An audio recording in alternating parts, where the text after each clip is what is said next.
Lepo pozdravljeni, moje ime je Lili Sorum in tiste, ki me še ne poznate, naj vam zaupam, da se z numerologijo profesionalno ukvarjam že več kot 20 let, z osebnostjo in duhovno rastjo, pa po moje, odkar vem zase, jaz sem taka radovedna punca, ki pa zelo rada iz te radovednosti želi narediti nekaj konkretnega. In tale prispevek je inspiriral z levjimi vrati. 8.8.2024 je nedvomno energijsko zelo, zelo močan dan. 2024 je letnica 8, avgust je mesec 8, dan je 8, 8, 8, 8, vemo, da je mogočna koda. Tudi same astrološke postavitve na nebu so zelo, zelo intenzivne. Ampak jaz sem tak tip človeka, da si želim nekaj iz tega narediti. Se pravi, ne samo, da mi vemo, da je Merkur retrograden, pa to uno, pa tretje, ampak kako lahko te energije maksimalno uporabimo. Pa ne samo 8.8.2024, ampak pravzaprav kar vsak dan. Vsakič, ko imamo občutek, da rabimo malo tega levčka v sebi. In lev, ko govorimo o horoskopu, vemo, da velja za mogočno znamenje, vemo, da je močen, vemo, da je lev v naravi kralj živali. No, tudi jaz sem lev, pa imam tudi v podznaku leva, se pravi, mogla bi zelo rjoveti, ne? A veste, za leve marsikateri profesionalni astrologi opozarjajo, da smo znamenja, ki smo zelo zaščitniška in zelo velikodušna, absolutno pa zelo ognjena. Se pravi, lev je lev in ravno zato si bomo tokrat leva vzeli za primer. Pripravljeni? Pojdimo. Lev nikomur ne razlaga, da je lev. Lev prav gotovo ne hodi okrog po svetu in ne rjovi in ne razlaga, da je lev in ne razlaga, da je nevaren in vam ne bo 5krat povedal, da vas lahko pohrusta, vas bo kar pomalcal. Se pravi, to njegova energija stori, njegova presenca stori. Takoj, ko ga vidimo, vemo, da aha, če začne rjoveti, je po nas. Torej, kaj vaša energija stori? Ko vi pridete v prostor, ko se vi prvič z nekom pogovorite, kaj sporoča vaša energija, vaš ton glasu, vaš nastop, kaj je tisto, kar vi pravzaprav eminirate. In velikokrat jaz verjamem, da mi mislimo, da smo samozavestni ali obratno, mislimo, da smo zelo plašni, pa ne izpademo tako. Tak tipičen primer v živalskem svetu je čivava. Pa jaz vam zelo rada živalice, obožujem čivave, če imate čivavico, ne mi zameriti. Ampak je dejstvo, da čivavice so glasne. In glasne s tem, da so glasne in nadležne pravzaprav sporočajo svojo majhnost. Torej, koliko ljudi poznate, ki rjovijo, ki so glasni, ki so v svoji komunikaciji morda celo agresivni, ki svojo fizično močjo želijo pokazati svojo prevlado.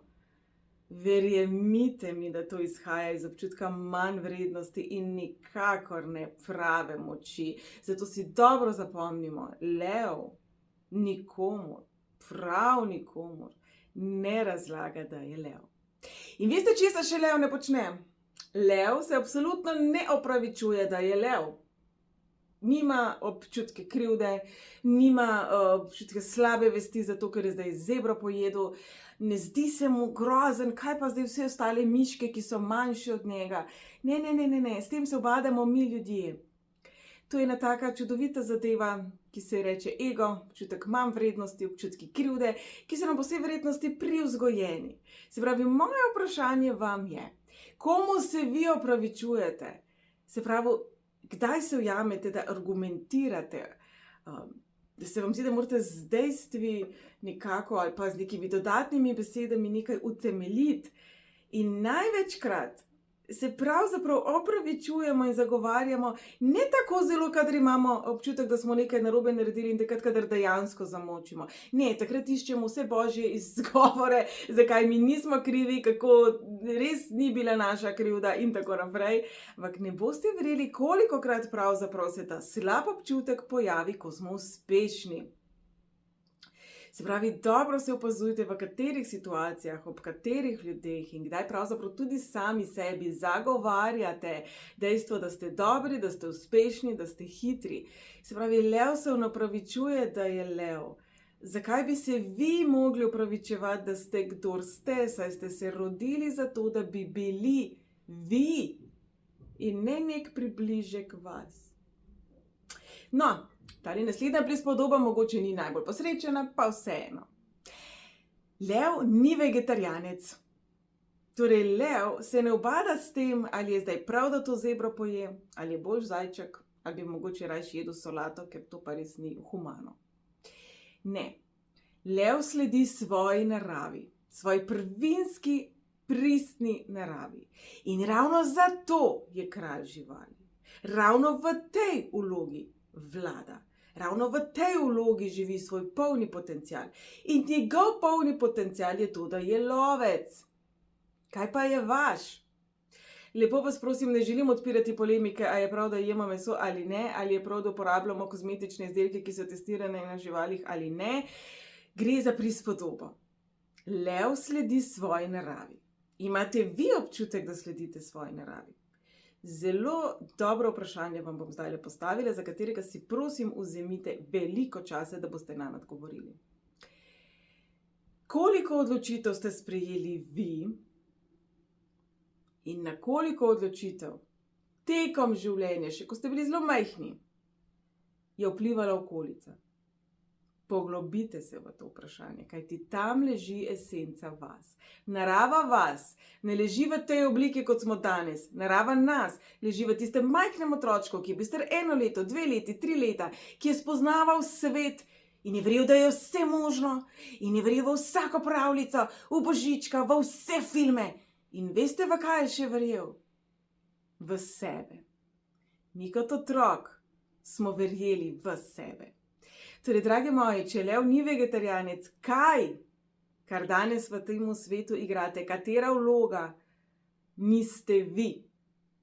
In moje zadnje vprašanje, če bi bili najmočnejši lev na tem svetu, absolutno alfa lev na tem svetu, kakšen lev bi bili? Jaz upam, da so tale vprašanja, tele pogledi malo zdrmali naše miselne procese, nas malo spodbudili pri tem, da smo pobrskali po svoji podzavesti in mogoče predvsem spremenili določene perspektive. Marsikaj je pravzaprav položeno nam v zibko, naučeno, in če je naučeno, to lahko spremenimo. S pravimi vprašanji, s pravimi vodili, s pravimi usmeritvami je možno pogledati v tiste kotičke sebe, kjer pravzaprav je potreben samo klik. Je potreben resnično samo en aha trenutek, v katerem rečemo, tam se je to začelo, tako to delam, se pravi, to lahko spremenim. In če je bil tale posnetek premalo, sem za vas pripravila prav poseben PDF, ki v osnovi izhaja točno iz tega procesa, ampak gre veliko bolj v globine. To je delovni zvezek, ki si ga boste prenesli na svoj računalnik ali na svoj mobitel, vzeli zvezek. Jaz resnično upam, da zvezek, blok, veliko papirja in izlili sebe ven. In to je osnovano tako, da se lahko tega lotevate večkrat v življenju. Jaz sem pred leti naredila brezplačno delavnico Drzni si, katere ne boste verjeli, se tudi sama poslužujem večkrat v življenju, ko začutim, da sem morda zaspala, da sama sebi več ne postavljam izzivov.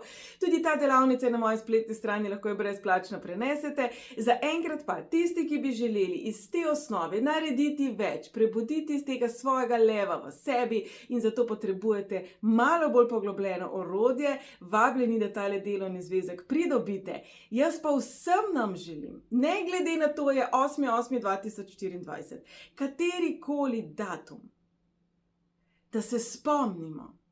Jaz nam želim, da se v vsakem trenutku spomnimo, kdo smo.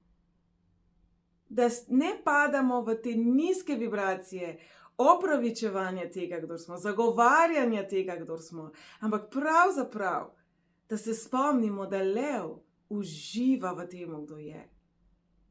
Lev se rad vrže na sonce, na najvišjo goro, da ima dober razgled in da se njega dobro vidi in uživa v svojem življenju. Torej, zaključila bom s temi besedami.